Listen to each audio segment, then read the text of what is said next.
Let's Bio, tô de volta, aqui é a Nanda Loureiro, professora de Biologia, e como eu falei no vídeo anterior, os vídeos de aulas estarão de volta. Lalaiá, tá ok? Hoje, a primeira aula dessa retomada vai ser sobre Biologia Celular. Nós vamos estudar brevemente sobre a célula, não dá para especificar muito, mas aqui é mais para te dar uma orientação, umas dicas, tá ok? A gente vai ver a estrutura celular, os tipos de célula, o que compõe o citoplasma, o núcleo, a função rapidamente de cada um, e nos próximos vídeos, se vocês quiserem, tá? A gente pode estar voltando e especificando, aprofundando cada item desse. Então vem comigo, acompanhe essa aula. O vídeo tá grande? Tá um pouco grande, não vou mentir pra ti, mas é por causa de uma oficina que eu tô oferecendo e eu aproveitei pra gravar essa aula, tá bom? Então tu não tá fazendo nada mesmo, fica aí, assiste esse vídeo e depois deixa teus comentários, dá um like. Se você gostar muito, que eu acho que tu vai gostar sim, tu compartilha esse vídeo com os teus amigos do ensino médio, do pré-vestibular e da universidade também, tá bom? Então vem comigo e acompanhe essa aula. Então, bora lá, né? Para nossa primeira aula aqui, vai ser uma pequena introdução em relação ao estudo da célula. Nós temos que estudar a célula em suas partes e cada parte aprofunda, né? Porque existe a composição química, existe sua função e o que acontece. Aqui, como eu falei para vocês, é uma oficina, então em outros vídeos eu posso aprofundar alguns tópicos que eu vou citar aqui, tá bom? Fazer umas aulas mais específicas. Aqui é mais para fazer uma introdução, digamos assim, que como essa célula tão pequena, tão microscópica, ela é tão grande, tá ok? Então, bora lá. Então, início de tudo, né? A biologia, ela vai ser a ciência que estuda a vida, tudo que envolve a vida, a sua manutenção, o seu desenvolvimento, o crescimento, o ambiente, tudo que contribui e que também influencia na manutenção dessa vida, certo? Então, dentro da biologia nós temos essas áreas, que quando é ensino médio, é dividido nas 3 séries do ensino médio, sendo que hoje em dia, segundo o INEP, não é o INEP, é o MEC, né, o Ministério da Educação, dividiu o ensino médio nas 2 primeiras séries, primeira e segunda série, e a terceira série é uma revisão de tudo que foi estudado nas séries anteriores. Então, eu tenho aqui, dentro do ensino médio, eu estudo anatomia, a biologia celular, a bioquímica, botânica, ecologia, embriologia, evolução, fisiologia genética, histologia, microbiologia e a zoologia. Claro que nos outros vídeos eu posso estar falando de cada área dessa, né, com videoaulas, e cada uma tem as suas particularidades, as suas especificidades. Então, são vídeos para os próximos dias aí. Então, sobre a biologia celular, que é que eu vou começar aqui, fazendo uma introdução, ela vai estudar a célula, os componentes celulares, as estruturas, né, as reações químicas que acontecem dentro dessa fábrica, né, de ser vivo. Então, como eu falei para vocês, aqui vai ser algo muito por cima, uma introdução, e é muito importante. Não importa se eu sou do ensino médio, não importa se eu estou na faculdade, no mestrado, doutorado. É a base de tudo, tá? Na área da saúde, para quem vai para a universidade, quem já está na universidade, ela é muito importante, é uma disciplina comum a aos cursos da saúde, porque todos os seres vivos são feitos de célula, né? Graças a esse senhor aqui, o Robert Hooke, ele pegou um tecido vegetal, como você está vendo aí ao lado da foto dele, e construiu um microscópio, como você está vendo aí, e conseguiu enxergar que no tecido vegetal são feitos de estruturas, né, que lembrava para ele uma célula. Então, ele definiu o nome de célula, né, como está aí.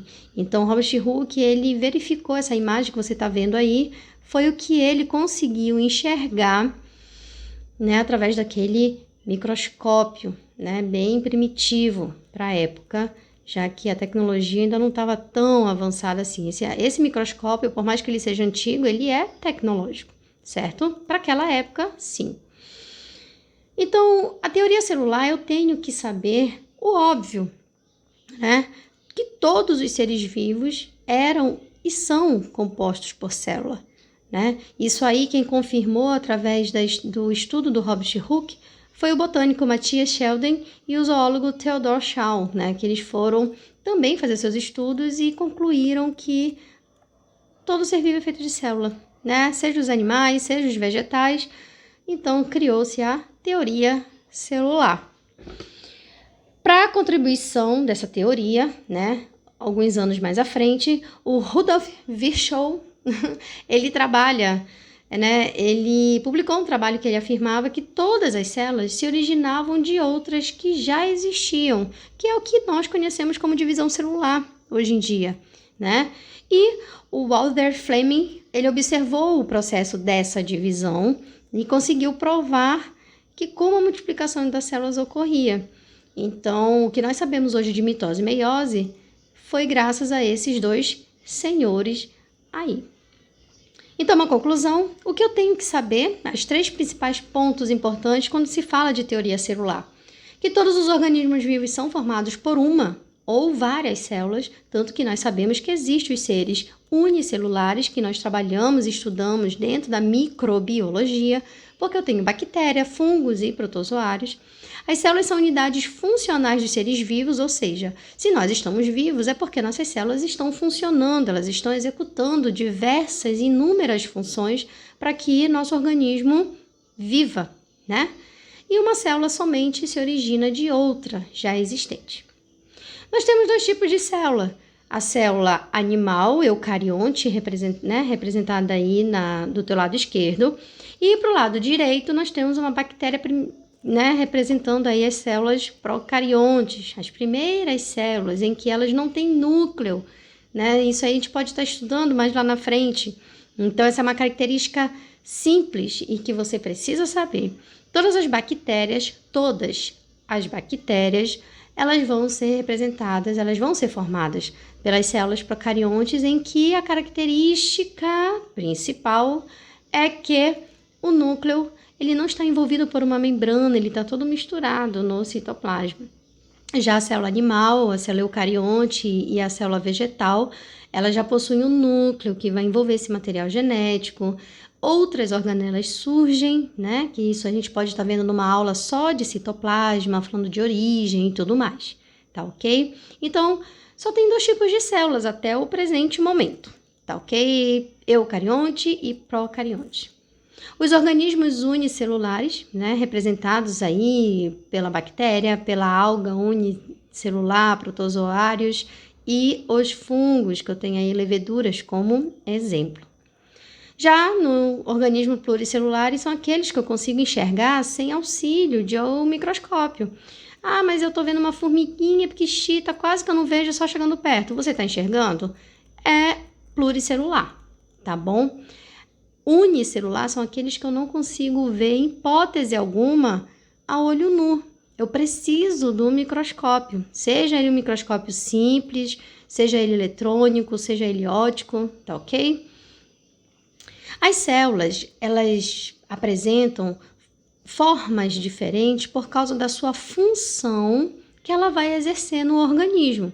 Então, você tem aí a hemácia, que ela carrega os gases, né, para fazer o transporte do oxigênio em gás carbônico, então ela é mais côncava, ela é sem núcleo, a gente pode estar falando isso em tecido conjuntivo, né? Por falar nisso, qual é o teu assunto mais, digamos assim, que tu sente uma dificuldade maior de biologia, mesmo que você goste de biologia, você que está no ensino médio, você que está na universidade, qual é aquele assunto da biologia que você tem mais dificuldade e por quê?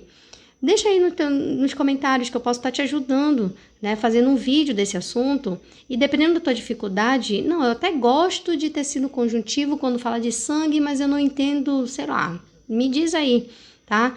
Deixa teu comentário aí para que eu possa fazer os vídeos voltado para vocês, meu público, né? Então te inscreve no canal, compartilha aí com a galera que tu conhece, com teus amigos, com alguém que também esteja estudando, nível superior, nível médio, tá bom? Ajuda aí, que eu tô muito feliz de estar retomando pro canal, com o intuito muito de ajudar quem eu puder, tá bom? Então me ajude a ajudar. Então tem as hemácias com essa função, eu tenho fibroblastos, células do rim, neurônio, célula muscular lisa, célula hepática e o espermatozoide. Você olha que elas são diferentes entre si, mas elas têm membrana, citoplasma, organelas, porque são células animais, e núcleo, né, que é o material genético envolvido ali pela membrana carioteca. Mas elas são diferentes por causa das suas funções. Isso aí, de acordo com a gente for vendo nas outras aulas, em relação à fisiologia, você vai entender melhor. Mas entenda que as células, elas são diferentes por causa das suas funções que elas vão exercer.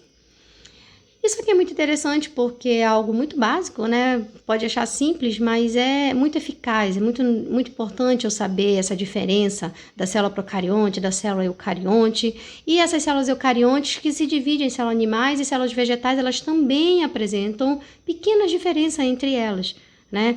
Então, esses quadros aí, ele é bom, né? Você pode tirar um print ou você pode fazer, né, num papel que quanto mais você treinar, fixa. Então, a cariomembrana, que nada mais é conhecida como núcleo, né, ela é presente nas eucariontes e ausente nas procariontes. As organelas, elas são ausentes, né, nas procariontes e presentes nas eucariontes, tanto animal quanto vegetal. A mitose e a meiose, elas são ausentes nas procariontes, né, e são presentes nas eucariontes, salvo que a mitose, eu posso dizer que ela está presente nas procariontes por causa da divisão celular, que acontece com as bactérias, por exemplo, tá bom? Na hora da reprodução, uma reprodução assexuada, é por mitose. Quando chegar lá em mitose, ou então em reino monera, reprodução de bactérias, eu posso falar mais sobre isso e devo falar para poder aprofundar. E o genoma, que nada mais é do que o DNA dos seres vivos, nas procariontes, esse DNA ele está de forma circular, certo? Que já nas eucariontes, o nosso material genético ele é linear, tudo bem?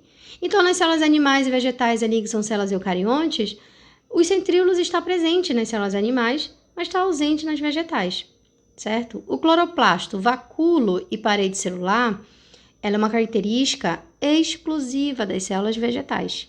Então, elas não vão estar presentes nas células animais. Para você que está no ensino médio e que vai fazer vestibular, o Enem, você vai fazer algum tipo de prova para ingressar na universidade, isso é uma questão pertinente. Todo ano cai alguma coisa em relação a esses dois quadros aí que eu estou te mostrando. Pode parecer bobeira, né? Ah, não, Ananda, eu quero estudar uma coisa mais aprofundada. Mas não esquece que todas as provas para ingressar numa universidade, para quem está no nível superior e quer fazer um concurso, né, dentro da sua área, isso é uma questão que pode cair lá naquelas questões fáceis, porque elas são feitas de questões fáceis, médio e difícil.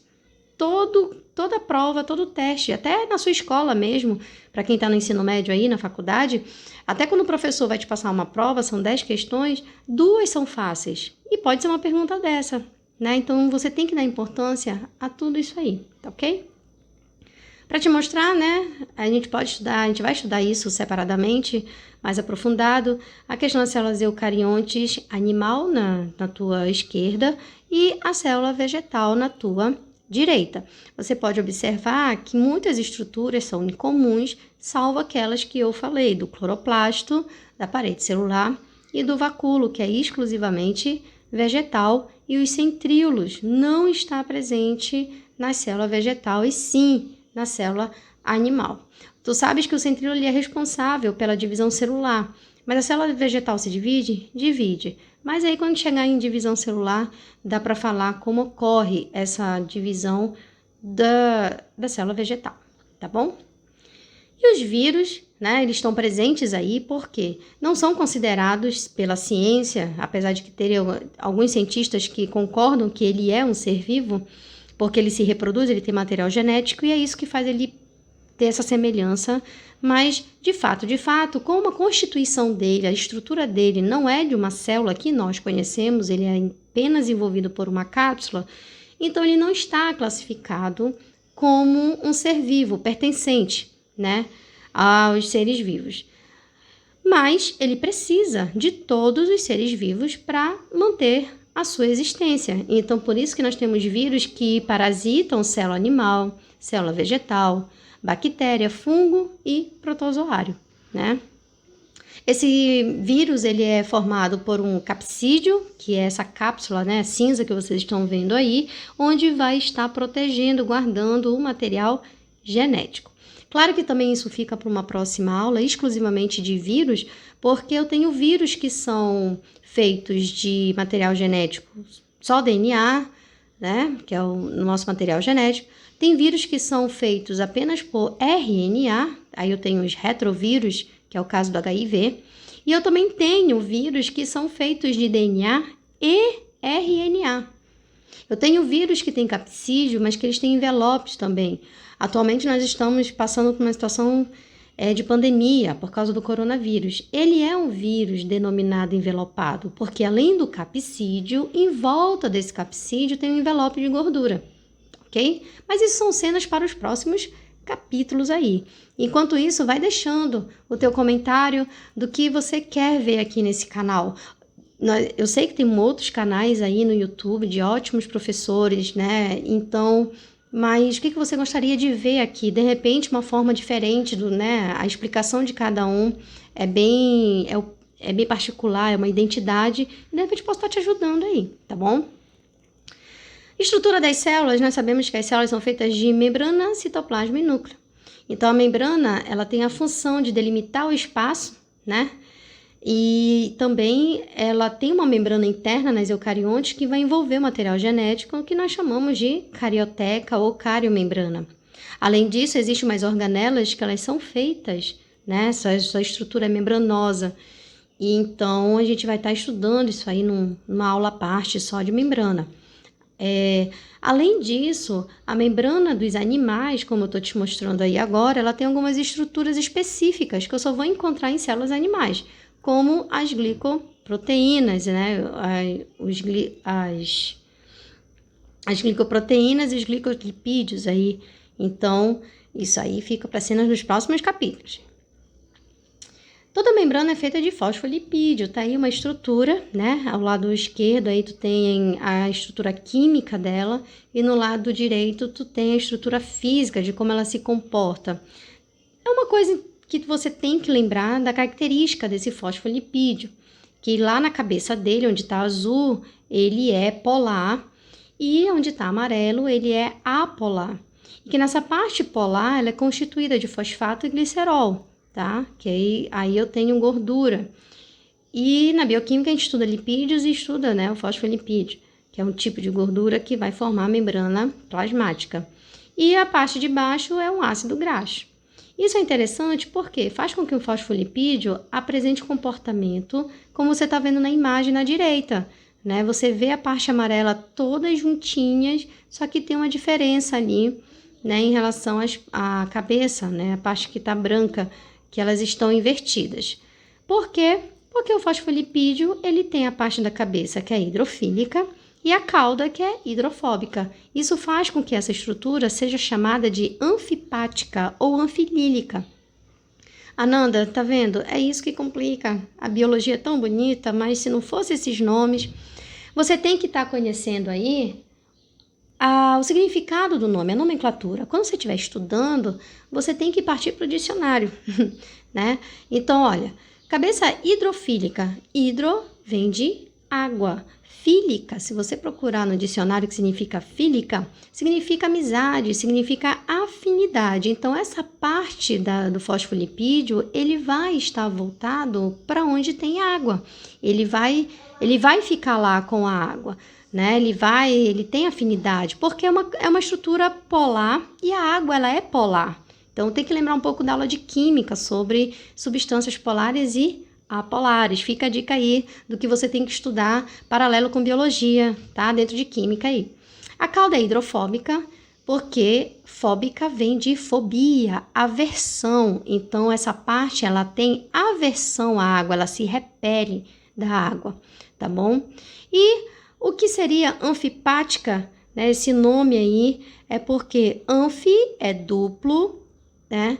Então, ela tem uma estrutura dupla, né? Em que uma parte fica com a água e a outra com gordura. Por que que o sapo ele é chamado de anfíbio?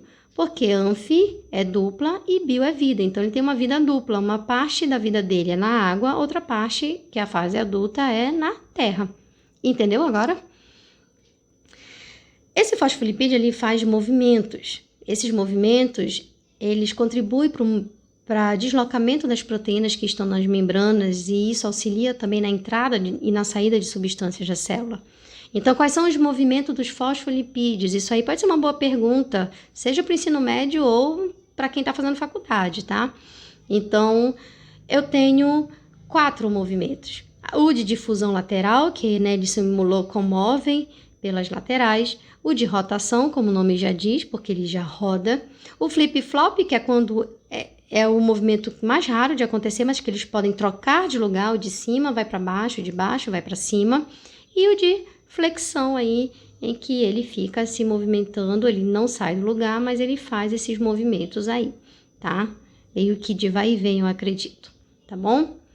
E esses movimentos, seja todos eles acontecerem ao mesmo tempo, ou então um ou outro, faz com que essas proteínas que vocês estão enxergando aí, elas possam se locomover, tá bom? Isso contribui muito para a dinâmica, para o funcionamento da célula, é importante.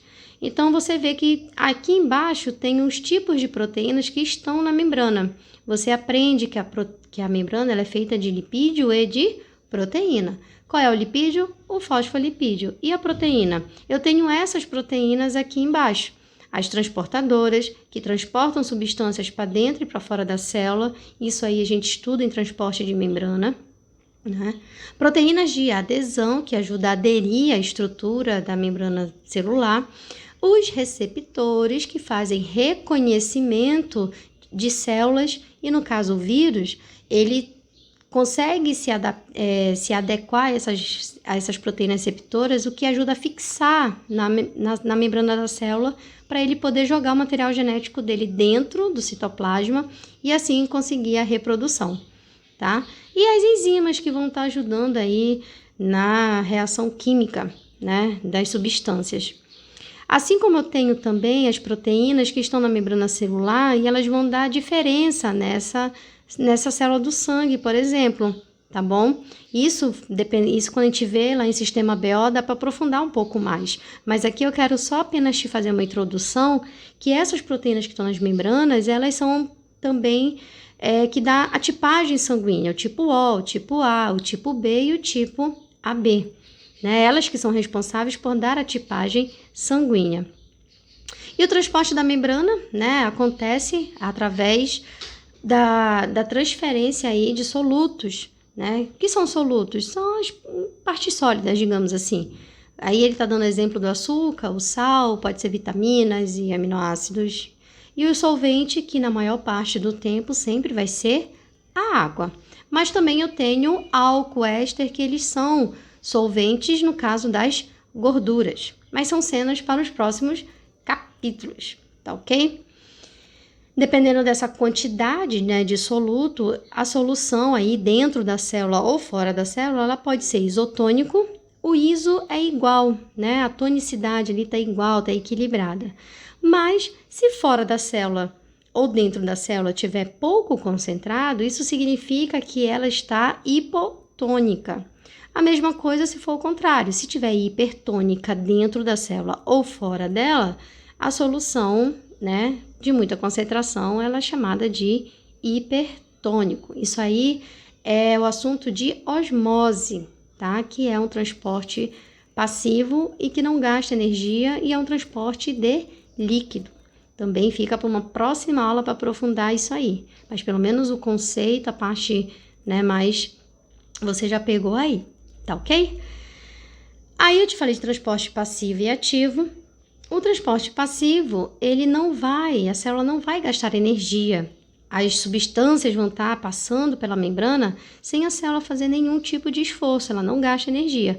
Já o transporte ativo, a célula precisa gastar energia, porque normalmente essa concentração ela é contra o gradiente, ou seja, ela tem menos para onde tem mais. Então, eu preciso desse equilíbrio, como é o caso da bomba de sódio e potássio. Também fica para uma próxima aula para a gente poder aprofundar sobre transporte ativo, que está muito relacionado com a formação de sinapses dos neurônios, tá ok? É um exemplo aí. E as células, elas têm sinalização, né, para que elas possam estar respondendo aí aos estímulos do nosso corpo. A sinalização autócrina, né, auto é da própria célula, é uma sinalização que ela mesma faz, no caso aí, como alguns fatores de crescimento. Já as sinalizações parácrinas são células que vão agir em múltiplas células-alvos, não tem uma única exclusivamente, que é o caso do neurônio, né? O neurônio tem os neurotransmissores e eles também se comunicam entre os neurônios próximos ali. Já a sinalização celular endócrina, ela está muito relacionada com os hormônios que vão sinalizar o que está acontecendo no nosso corpo, ou o que é necessário acontecer, ou parar de acontecer, né, certo? Quando a mulher ela vai menstruar, esses hormônios, eles vão sinalizando ali, né, o ovário para produzir estrógeno ou progesterona, dependendo do ciclo em que essa mulher se encontre, ou para ela ovular, liberar o óvulo, ou para ela menstruar. Isso é uma sinalização celular endócrina. As moléculas sinalizadoras que liberam são classificadas em duas categorias. Eu tenho as hidrossolúveis, solúveis em água, como o hormônio a insulina e o neurotransmissor adrenalina, são exemplos disso. E eu tenho as lipossolúveis, as que são solúveis em gordura, como o caso dos hormônios sexuais, testosterona, progesterona, estrógeno e hormônios da tireoide, como o T3 e o T4, tá ok? Além disso, a membrana ela tem outras funções além do transporte. Ela tem a função, né, de juntar, né, vedar os espaços entre células de forma a impedir passagem de moléculas, mas ela também tem a função de aderir uma à outra, mas também tem a função de comunicar, né, que serve à permissão de comunicação entre as células. Isso também é uma especialidade da membrana, além do transporte que eu comentei anteriormente, do passivo e do ativo. Estrutura do citoplasma. O citoplasma é aquela parte intermediária da célula, seja procarionte ou eucarionte. Também ela é chamada, né, ela tem a substância ali, parece uma gelatina, parece um gel de cabelo, que é chamado de aloplasma ou citoplasma fundamental. Essa citoplasma, tá vendo que tem as organelas presentes aí? Esse aloplasma, ele faz movimentos circulares, chamado de ciclose. Isso faz com que as substâncias que entram e que estão saindo da célula, elas tenham esse movimento e elas consigam sair ou consigam entrar. E as organelas, como elas são fixas, elas precisam de algumas substâncias que estão dentro do citoplasma, então esse movimento de ciclose também movimenta algumas organelas, o que contribui para ela exercer sua função. Porque já a pessoa se ficasse parado ali, igual gesso, a substância que a mitocôndria precisa é a glicose e oxigênio. Está lá do outro lado da célula. Como é que ela ia ficar realizando, né? E eu tenho aqui no citoplasma essas organelas presentes nas células eucariontes, animais e vegetais, né? Tanto nucleolo, núcleo celular, ribossomos, vesículas, retículo endoplasmático liso e rugoso, complexo de Golgi, os microtúbulos, os retículos endoplasmáticos, que eu já citei, mitocôndrias, vacúolo, citoplasma, lisossomos e centríolos. São organelas que eu encontro nas células vegetais e algumas, né, no caso do vacúolo aí e cloroplasto, e fora isso eu encontro todas as outras na célula vegetal. A gente vai ver isso quando for estudar citoplasma, que aí fica uma aula um pouco mais específica só para isso, porque vocês estão vendo aí é muita coisa.